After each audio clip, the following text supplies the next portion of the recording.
traffic. But yo, the camera's not doing it justice, but outside there's no blue. Usually at this time there would be like sun and stuff, but as you can see, it looks just like red everywhere. Yo, look at that is all smoke from like the fires. Like, it's covering the whole sky. But downtown still look beautiful.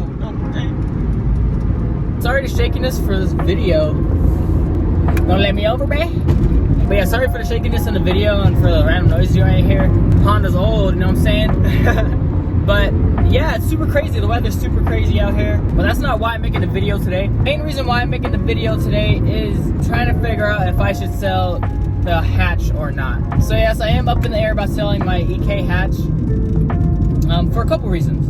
So I guess it's gonna be like a drive and talk video, something like that. We'll do something like that, yeah. We'll do something like that, bye. So I guess we'll start off with the motherfucking pros, homie.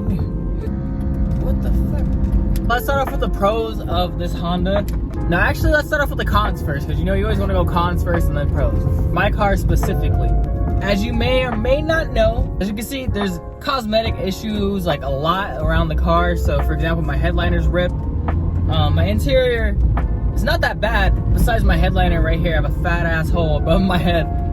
But other than that, the exterior of the car needs work, like badly. The top of the roof, the paint is no bueno. The front bumper, the previous owner before me hit a wall, so there's like white on the bumper. I could like sand it off. The front and the rear bumpers have spider web cracks, and then there's like various dents around the cars that are like little small dents. Like all this, I don't really mind for a car, but in terms of like buying a new car, or buying a newer car, I should say, versus fixing all these problems, that makes sense. So on top of that, my AC stopped working, I think like a couple days after I bought the car. So, and when I bought the car, I was so happy that my AC worked, but then it stopped working. So I was like, fuck! But I still have the whole system. I think there might be a hole somewhere. I got quoted like $250 for someone to like check it out, see if they can put the AC, see if they can like recharge the AC or whatnot. Another con that comes like every old Honda Civic is that it's the most stolen car in the world. My car already got broken into, but luckily no one stole it. So for me, I have the Honda Civic DX, which is the most basic version of the Honda that you could get, pretty much. So that means there's no power locks, there's no power windows, there's no car alarm, there's nothing. The most basic shit you could get. Just for not having like power anything, I don't really mind at all. I actually prefer manual windows, but for not having like power locks to the point where I could lock the car and whatnot, kind of iffy about, because whenever I take people places, they always forget to like lock the car door, and it's just like little shit like that, you know what I mean? So my shocks are starting to squeak like in the back. They're kind of like makes my shit sound like an old wagon. Well, yeah, some more cons. My clutch is slipping, so I need to replace the clutch. I've had a clutch for a couple months, but I just never put it in. That's not really a con, that's just something that usually happens. But the biggest con of the Honda Civic, y'all already know, my shit's too slow. So yeah, so my car has the D16, I think it's the Y7 non-VTEC engine, and this thing is so slow. Now don't get me wrong, this thing is fun to drive, like when it comes to like tight corners and stuff, but I am not smoking anyone at all, unless it's like another Honda. A couple weeks ago I got smoked by a Miata and I had it. I was like, oh man, I need another car. I got smoked by a stock Miata, bro. Oh no. So this car is super slow, which again, I don't mind, but if this had like a B-Series engine, I'd be fine, you know what I mean? If it had like a B-Series VTEC engine, like a B18 or a B16, I'd be fine, no complaints. But the D16 is just so slow. But yeah, and then I know that you guys would probably think like, oh, well, then why didn't you swap it? I would want to swap it, but the thing about swapping this car is that a lot of people overprice the B-Series engines. Besides, if I go to 1320, I can pick up like a non-VTEC engine, but for this car specifically, for the EK hatch chassis, I would want a VTEC engine, you know what I'm saying? VTEC, bro, it's a Honda, you gotta have VTEC, right? But yeah, there were people that were selling like VTEC engines, and speaking from like places, like warehouses who sell the VTEC engines, they wanted like $3,000, $4,000 for a full setup. I'm like, yo, what the, no. But then there are people on like the Facebook Marketplace and I guess like OfferUp and stuff who are selling engines for like cheaper, but they still want like $2,000, $2,500 for like the transmission and engine and everything, which isn't bad necessarily, but my Honda would still be slow, but it would be fast. But it would be fun, but you know what I mean, you get the point.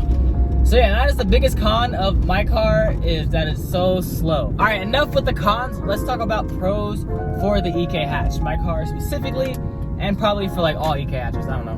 One pro that I like a lot about this car is that it's small. It's super small. The dimensions are super small. I know I was searching up, I know the EP3 is a little bit smaller than this car, which is surprising. But yeah, this car is super small, especially where I live. We gotta park in tight ass spaces.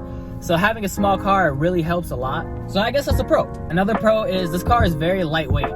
So like on the turns and stuff, even on stock suspension, it feels good turning. Like the handling in this car, it feels good. You know, my brother used to have a GSR Integra. I know the wheelbase is smaller and their handling is a lot better because they have like disc brakes and stuff. But yeah, the handling in this car is pretty fun because of it being lightweight. Even though it's slow when it comes to like turns and stuff, it's really fun, like really fun. Another pro would be that my car is completely stock. There's nothing done to it at all. Stock exhaust. I actually have to get a sedan muffler welded on because mine fucking fell off. Yeah, but my car is completely stock V16, not VTEC, which is pretty dope because, you know, easy to pass smog and it's easy just keeping a car stock. You know, not a lot of Civics these days are stock. I guess another pro is that my car is slightly more comfortable and more spacious than the 240SX. Actually, it's more spacious in terms of the rear seats. In my 240SX, people sit back there like this. And I searched it up. The dimensions of your rear leg room in the 240SX is about 4 to 5 inches shorter than it is in the EK.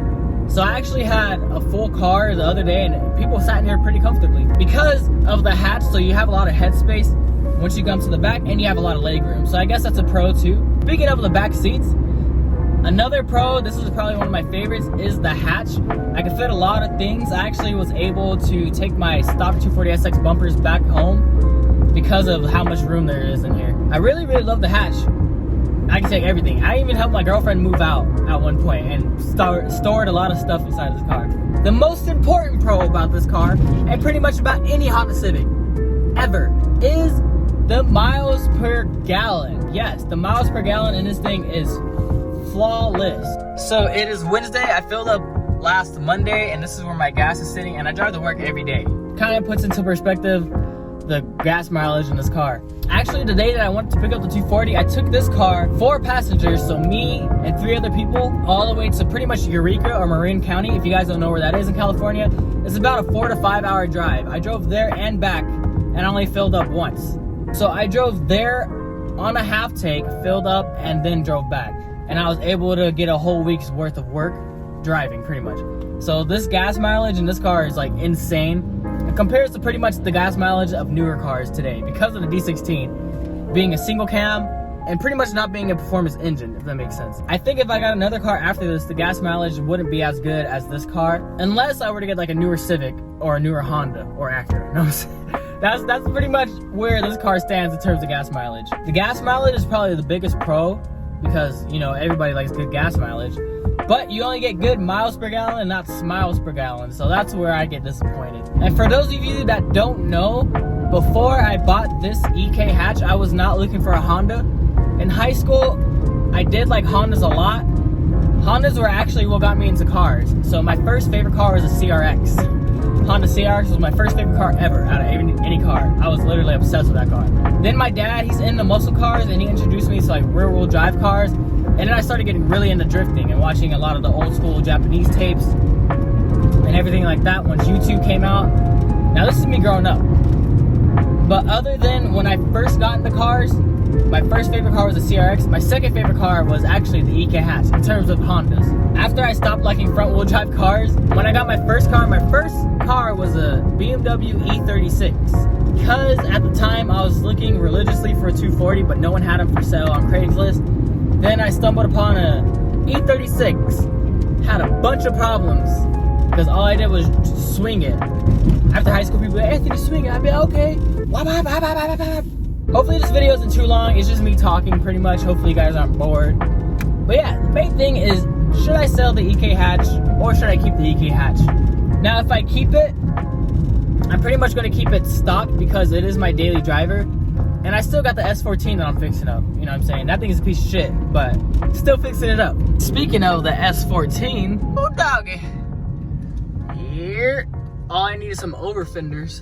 But yeah, so pretty much the two main reasons why I want to sell the EK hatch is because the main reason is because it's slow, to be honest. And then the second reason is because I've never had a car newer than 2000. This is actually my newest car I've ever owned. This car is a 96.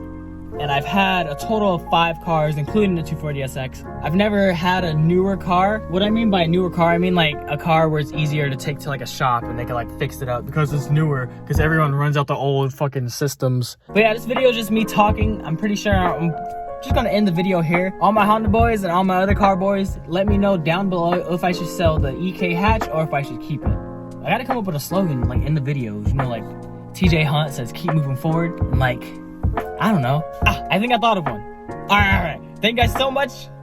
PBAV out. Don't forget to like, comment, subscribe, and stay hyphy. Yay!